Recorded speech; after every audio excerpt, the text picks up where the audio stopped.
Bonsoir Justine. Bonsoir David, bonsoir à tous. Alors il y a ce que l'on sait et ce qu'on ne sait pas encore. Ce que l'on ne sait toujours pas d'une certaine manière. Ce que l'on connaît d'abord. On connaît le lieu précis de l'accident qui a son importance.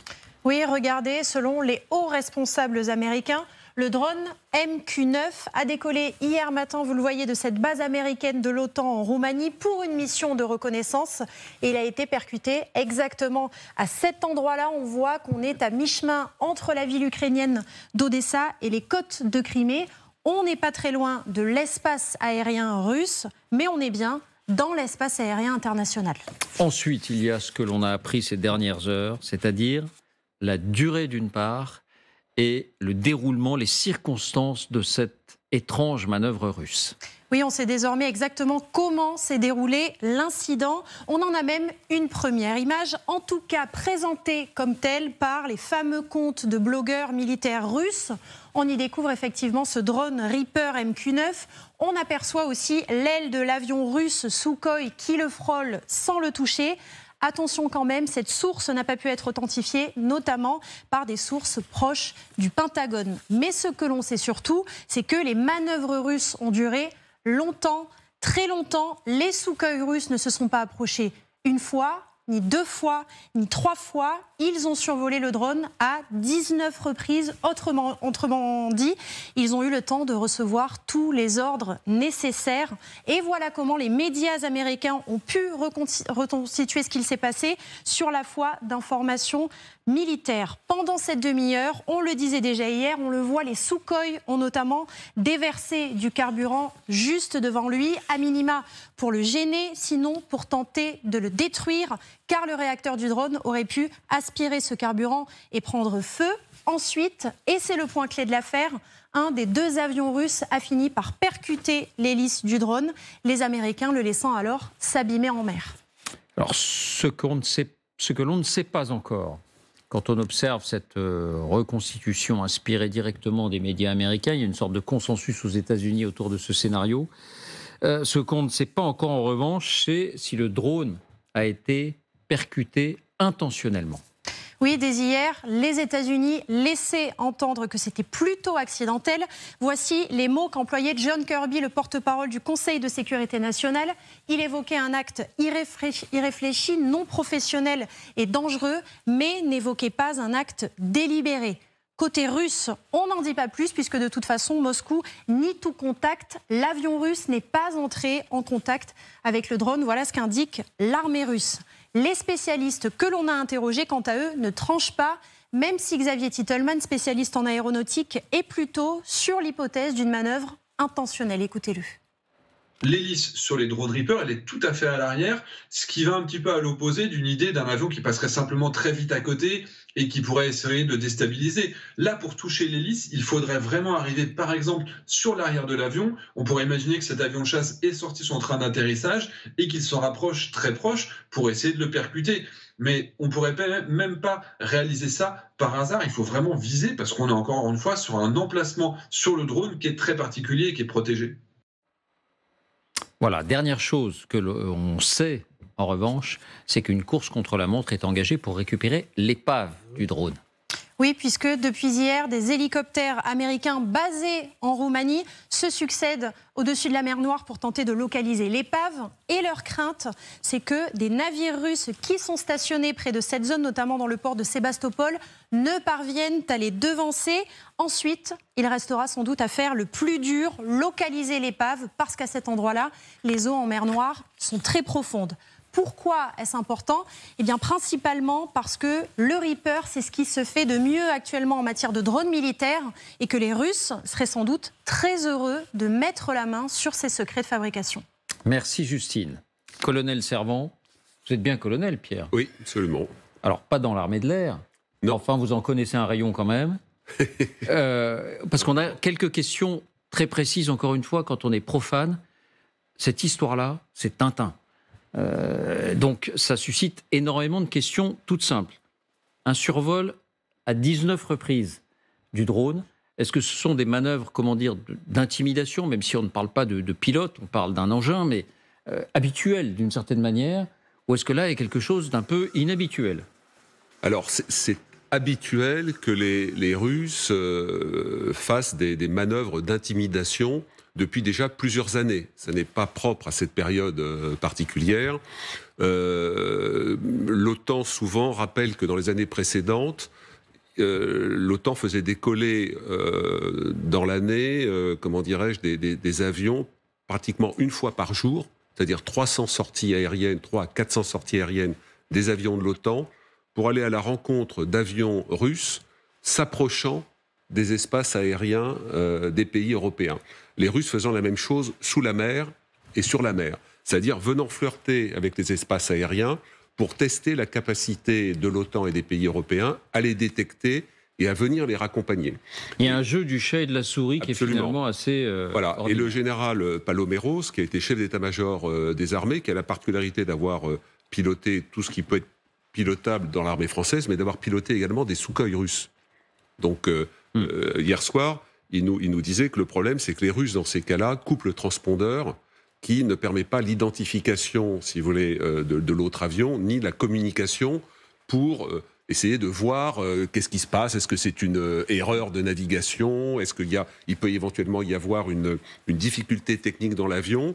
Donc, ce qui manifeste une volonté plutôt agressive, alors qui n'engage pas le feu. Il y a, à ma connaissance, jamais eu de confrontation directe, mais les Russes sont des spécialistes de cela. En revanche, je n'avais jamais entendu parler d'une manœuvre de ce type. Il y a des manœuvres d'intimidation des drones américains, voire des avions de patrouille maritime, qui sont des avions de surveillance des Britanniques, puisque en septembre de l'année dernière, un avion russe a tiré un missile en direction d'un avion de patrouille maritime, dont l'objectif de l'avion de patrouille maritime, c'est de faire de la surveillance, de voir notamment si les tankers qui portent les céréales sortent normalement.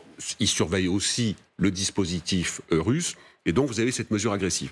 Mais là, la technique consistant à larguer du carburant, d'ailleurs, sur l'image de présentation... De synthèse. Voilà, cette synthèse... À mon avis, c'est plutôt... Parce que là, on a l'impression qu'il passe en dessous. Oui. À mon avis, il passe plutôt au-dessus. Pour larguer le carburant. Pour larguer, qui est à la fois un effet poids. Alors, j'avais pris cette comparaison sur les Canadair. Elle n'est pas très bonne, mais les Canadair, quand ils larguent de l'eau, il n'y a pas intérêt à être... D'abord, au sol, il y a un incendie, mais un être humain au sol, s'il prenait cette masse d'eau, il serait écrasé. Alors là, on n'est pas dans les mêmes volumes de kérosène que d'eau, mais la manœuvre a consisté, si vous voulez, en larguant brutalement une masse de carburant, sachant qu'on est tôt le matin, parce que 7h03 du matin hier, donc il est possible que les avions russes aient décollé il y a peu de temps, et donc des réservoirs pleins, et donc ils ont largué cela, à la fois, ça a été très bien dit par Justine, pour tenter éventuellement d'aveugler, ou pour faire basculer, puisque ce drone est un drone mâle. Alors il n'y a pas de drone femelle, hein, il est mâle parce que c'est moyenne altitude, longue endurance. Ah. Voilà. Non mais là, je croyais qu'on allait entrer dans un débat interminable sur le genre ou le sexe des drones. Mais 20 mètres d'envergure, ça veut dire que, si vous voulez, les ailes sont très importantes, et si vous larguez un paquet de kérosène sur l'aile ou devant, ça peut effectivement le déstabiliser. Ou pour tenter de l'incendier aussi, ça c'est plausible? Non, je crois pas. Non, parce qu'en plus, je pense que le kérosène... Évidemment, si l'avion se crache, le kérosène peut s'enflammer, mais je ne pense pas du tout que ce soit la manœuvre. Mais je n'ai jamais entendu parler d'une manœuvre de ce type. Le fait de passer à plusieurs reprises, c'est des manœuvres d'intimidation. En plus, le drone filme tout. Donc, c'est-à-dire à la station, à la fois en Roumanie et aux États-Unis, puisque ce sont des drones qui peuvent être pilotés du Nevada, à 10 000 km de là. 10 000 km de là, tout ça est vu. Donc, on montre cette force, on intimide, on fait de la provocation. Alors pourquoi je termine par là? Parce que les Russes, depuis le début du conflit, chaque fois qu'ils ont des revers importants, notamment en mer Noire, le Moskva, le bateau amiral qui a été coulé, mais à d'autres reprises, ils accusent systématiquement les Américains et les Britanniques, en disant oui, ils avaient un drone à ce moment-là, donc il y a des intentions hostiles. Et dans la communication du Kremlin, il y a le fait de dire arrêtez vos vols hostiles pour renverser la charge de la preuve. Voilà. C'est un incident sérieux qui a été géré très calmement par les Américains Les Russes aussi en termes de communication. Donc on voit bien que les deux parties ne souhaitent pas monter aux extrêmes et de faire cela le début de la Troisième Guerre mondiale. Mais le problème, c'est le coup d'après. C'est-à-dire quel coup d'après les Russes vont mettre en œuvre pour continuer l'intimidation jusqu'à un moment où il pourrait y avoir une rencontre fâcheuse. 2 ou 3 questions précises, Pierre. Est-ce qu'ils souhaitaient s'offrir un trophée d'une certaine manière, peut-être les Russes ? Oui, je pense que si vous voulez, le fait de faire cracher cette arme-là, qui était une arme d'observation, de surveillance, avec la boule optronique qui se trouve en dessous, qui fera l'objet, comment dirais-je, des désirs russes de la récupérer, parce que c'est des systèmes qui permettent, comment dirais-je, des assemblages d'images, des fusions d'images qui sont extrêmement d'une grande modernité. Donc c'est la partie qui se trouve en dessous de la tête du drone. Donc le fait de le faire capoter, je pense pas du tout qu'il y ait eu une volonté de le heurter. Parce que à ces vitesses-là... Vous pensez que c'est plutôt involontaire, comme semblent penser les Américains eux-mêmes. Pour le coup, là, le Sukhoi qui aurait, si vous voulez, qui se serait craché à la mer, entre un drone, un avion sans pilote et un Sukhoi qui se serait lui-même...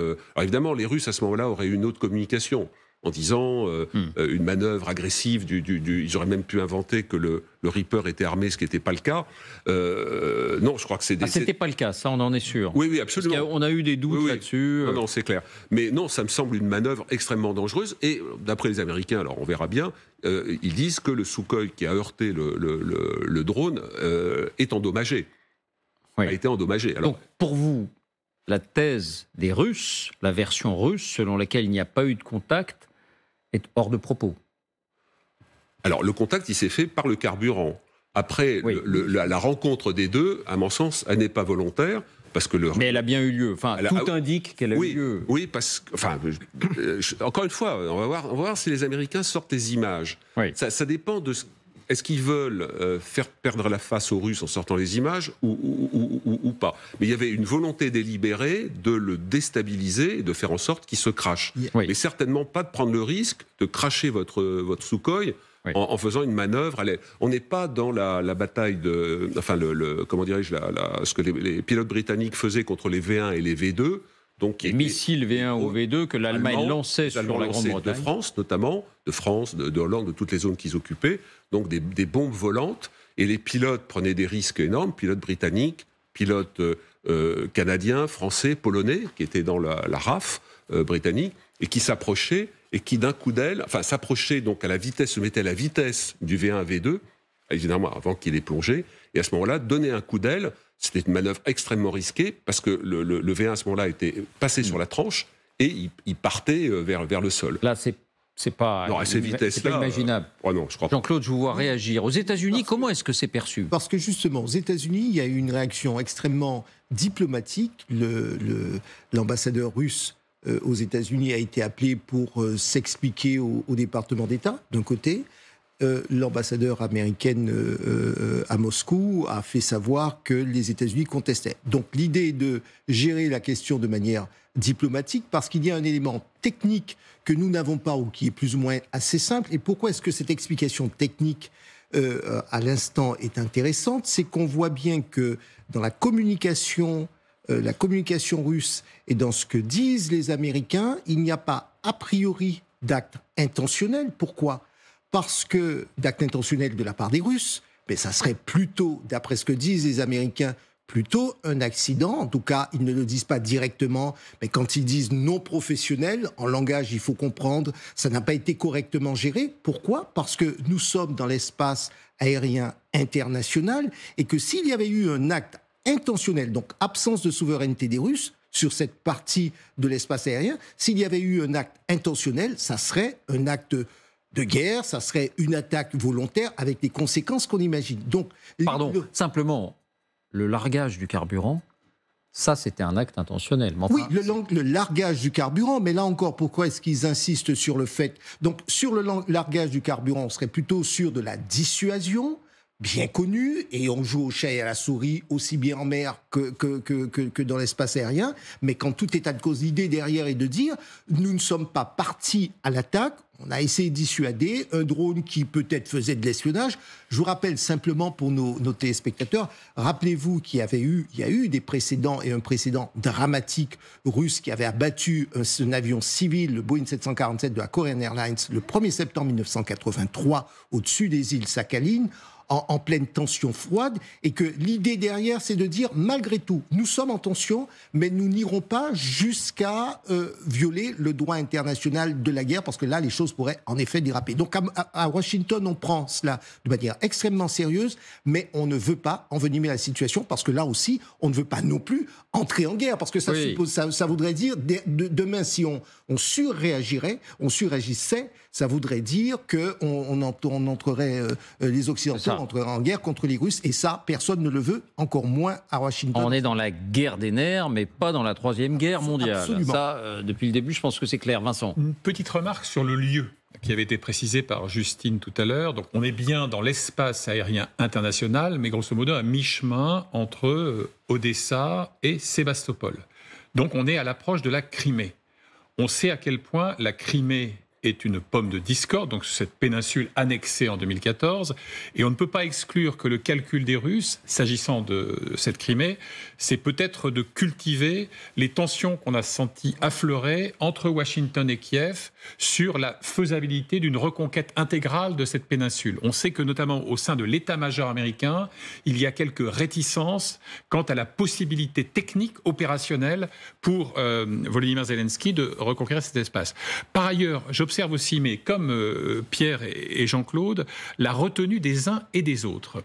On a quand même du côté américain ce commentaire sur le thème, c'est sans doute, et là je cite un James Aker, qui est le commandant de l'US Air Force pour l'Europe, qu'il dit il n'y a pas de risque à ce stade d'escalade et de conflit direct, mais par ailleurs, autre message venant de Washington, cette fois-ci dans la bouche de Lloyd Austin, secrétaire à la Défense, les États-Unis continueront d'opérer dans l'espace international et il incombe à la Russie d'agir de manière plus professionnelle et plus mature. Donc en gros, si c'est une opération de dissuasion, c'est raté.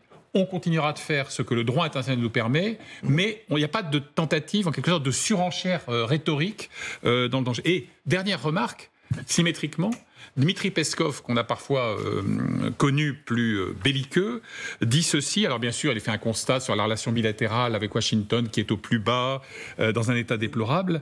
Il dit qu'il n'y a eu aucun contact de haut niveau après cet accrochage, ce qui peut signifier qu'il y en a eu un niveau intermédiaire. Mais il dit surtout, la Russie n'a jamais refusé de dialogue constructif avec Washington et ne le refuse pas davantage aujourd'hui. Oui. Si ça, ce n'est pas un signe d'apaisement, alors je veux bien être pendu haut et court. Juste avant de vous entendre, Galia, une précision technique, 30 minutes. Oui, 30 minutes de harcèlement, entre guillemets. Ça veut dire, pardon ? 20 minutes, apparemment. Alors, ils disent 19, ils l'ont approché à 19 reprises. Oui. Ça aurait duré une trentaine de minutes. Oui, ça veut dire que les pilotes ont eu largement le temps de s'entretenir avec leur base au sol. Et donc avec les plus hauts gradés russes, a priori, pour avoir les instructions. Absolument. Ça exclut une initiative des deux pilotes en disant tiens, on va se faire un drone. Là aussi, comment dirais-je,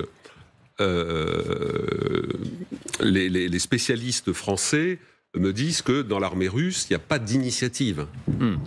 Tout ça est extrêmement reine courte. Alors, c'est pas remonté au Kremlin, c'est sans doute. Est-ce que c'est remonté sur Gerasimov ? Je ne sais pas, mais en tout cas, au commandement supérieur de la zone aérienne d'où sont partis les deux Sukhoi, il y a dû avoir dialogue pour faire cela. La question à laquelle les Américains n'ont pas répondu jusqu'à présent, c'est parce que les Américains ont dit il y a déjà eu des interceptions. Alors, il y a eu une ambiguïté sur ce thème d'interception, qui pouvait vouloir dire que ça s'est déjà répété de cette façon avec le largage de carburant pour gêner, etc. Ce qui n'est pas documenté. Enfin, moi, je n'ai pas vu d'informations dans les mois passés de ce type de précédent. Ce type de précédent, effectivement. Il y a ces politiques d'approche, etc. Ce qui est la première phase effectivement, le fait de passer au-dessus, en dessous, d'accompagner à droite, à gauche, pour envoyer les messages. Mais visiblement, là, au bout d'un moment, il est possible que le pilote ait dit on peut essayer de déstabiliser le drone et que l'ordre ait été si vous pouvez le faire en larguant du carburant, allez-y, mais certainement pas allez vous cracher dessus. Galia, je voudrais qu'on écoute la télévision russe. Est-ce que, à la télévision russe, on s'est frappé le torse, on a bombé le torse? Est-ce qu'on a été fier de ce qui s'est passé? Est-ce que c'était peut-être un peu fait pour ça? Le talk show de notre ami Soloviev, notre ami entre guillemets, écoutez la réaction, elle est plutôt aussi mesurée. Я еще очень рад, что непрофессиональные действия пилота, разливающего масло, значит, на винт беспилотника американского, закончились тем, что они самоуничтожили свой беспилотник. Почему радуюсь, что мы беспилотник сбили? Ну, вернее, они сами сбили, а мы толкнули его в правильном направлении. Потому что этим мы даем и определяем повестку. Montage Enora Lemerdi. Galia, votre lecture, vous, de cet incident, peut-être de ses réactions? Je pense en effet que le harcèlement était très certainement intentionné. C'est pas la première fois. Et puis il y a peut-être la question, même si ce drone est passé encore dans l'espace international, il s'approchait de la Crimée. Et donc pour les Russes, c'est leur zone exclusive. Et ils peuvent justifier ce harcèlement par l'idée qu'il faut que le drone s'éloigne. Donc maintenant, ils l'ont fait à des dizaines de reprises, pas seulement dans la mer Noire, mais aussi au-dessus de la Baltique, au-dessus de l'océan, dans le nord, etc. C'est leur technique habituelle. Peut-être, en effet, le fait d'arroser du kérosène, c'était quelque chose de nouveau. Il y a toujours des petites nouveautés, mais en soi, le harcèlement ne m'étonne absolument pas. Et en effet, je pense, comme ça vient d'être dit, que comme la Crimée est quelque chose pour les Russes on peut dire, sacré, n'oublions pas que tout le conflit actuel est né en 2014 à cause de l'annexion de la Crimée. Donc le lieu est important. Le lieu est très, très important. Écoutons à ce propos, parce qu'il faut écouter aussi l'argument russe. Écoutons à ce propos ce que dit Anatoly Antonov. Donc il est ambassadeur de Russie aux États-Unis. Il dit quelque chose qu'il faut écouter et à laquelle il faut répondre. Il dit et si ça s'était passé près de chez vous? Et si les drones russes venaient près de chez vous? Et quand il dit près de chez vous, il pense aux Américains. Il cite l'exemple de San Francisco ou de New York. Écoutons-le. This drone can carry 1,700 kilos of explosives. This drone can carry a few bombs.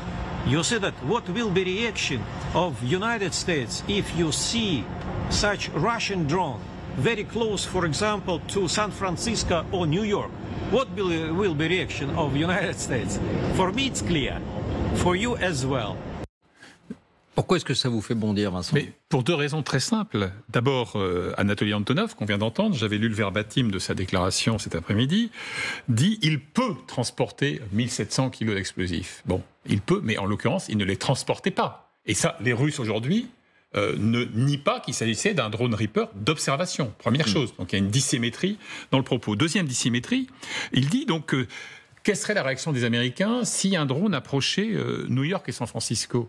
Enfin, vous pensez que la chasse américaine abattrait un drone qui serait lesté d'explosifs à l'aplomb d'une zone habitée? Évidemment non. Donc, on serait au-dessus de l'océan et à la limite des eaux nationales américaines et des eaux internationales. Je pense que c'est ce qu'il veut dire. Oui, mais cette déclaration qui est d'ailleurs la seule un peu dissonante dans, grosso modo, une rhétorique pacifiée, elle repose quand même sur deux postulats qui sont factuellement inexacts ou hasardeux. Oui. Et c'est un grand classique, là encore. Bon, quand même, ça mérite une réponse. Ah ben oui, mais c'est très intéressant parce que pour moi, c'est un argument typiquement soviétique. Les Soviétiques nous en ont fait des kilos pendant toute l'époque où ils étaient au pouvoir, où ils dominaient donc leur espace. Pourquoi ça n'a aucun sens? Qu'est-ce que c'est que la mer Noire aujourd'hui? C'est malheureusement à cause de l'invasion russe, d'abord de la Crimée, puis de l'Ukraine, c'est un espace de bataille.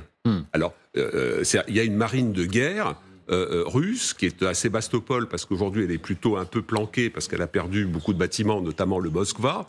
Voilà. Mais qui a porté le fer dans cette zone et transformé cette mer en mer de combat et en mer de surveillance nécessaire, parce que vous avez notamment les flux de bâtiments céréaliers qui sortent, et donc qui justifient aussi cette surveillance. Donc si vous voulez, le cas de figure n'a aucun sens, comme l'argumentation avant l'invasion qui consistait à dire, mais vous vous rendez compte, est-ce que les Américains accepteraient d'avoir des missiles destructeurs au Mexique, ou rappelez-vous Cuba, etc. Et donc nous aussi, on n'accepte pas qu'on ait ça en Ukraine. Sauf qu'en Ukraine, il n'y a jamais eu le moindre missile longue portée, etc. Les seuls lance-missiles qui existaient, c'était le Javelin anti-char que Trump avait demandé de mettre en stock du côté ukrainien à 1000 km de la frontière russe. Donc voilà, c'est très soviétique. C'est vrai, mais les Russes pouvaient penser, si l'Ukraine adhère à l'OTAN, alors il y a le risque de voir des missiles pointés vers nous. Mais non, mais sauf je me fais l'avocat de Moscou. Non, mais vous avez raison. Sauf que si vous voulez, il n'y a pas un seul pays de l'OTAN qui a la moindre envie d'aller attaquer une puissance nucléaire avec 6000 têtes, pas plus l'Ukraine que les autres. Et d'ailleurs, les Français et les Allemands ont commis la grande erreur de ne pas accueillir court dans l'OTAN ces deux pays qui demandaient qu'à se défendre. Donc il n'y a aucune volonté de l'OTAN, mais c'est toujours en permanence du côté soviétique, du côté russe, cette façon de retourner les choses. Et alors, malheureusement, il y a des gogos pour David, le croire. Vous nous avez demandé de réagir à la déclaration présente. Moi, j'ai envie de vous dire, les conventions internationales ne sont pas faites pour rien. Le drone était dans l'espace aérien international. Voilà, à partir de cela, on ne peut pas justifier une attaque de ce drone. Le drone n'était pas dans l'espace aérien russe. Et donc, il n'avait pas qualité, pouvoir à l'abattre ou à essayer d'avoir une manœuvre quelconque. Voilà, c'est une réponse. Nous devons savoir de temps en temps, au-delà de certaines considérations, apporter des réponses extrêmement techniques, parce qu'effectivement, on a une rhétorique, et face à cela, alors on pourra avoir, des gens vous diront, et je partage l'avis, qu'il y a de la dissymétrie, d'autres vous diront, ah ben, ils ont un peu raison, et puis on ne finit pas. Revenons à ce que nous avons accepté, ce que les Russes ont aussi accepté. Il y a des conventions internationales. Est-ce que je peux quand même dire qu'on pourrait peut-être essayer de les respecter? Voilà, et ça peut être un message aussi. Bien.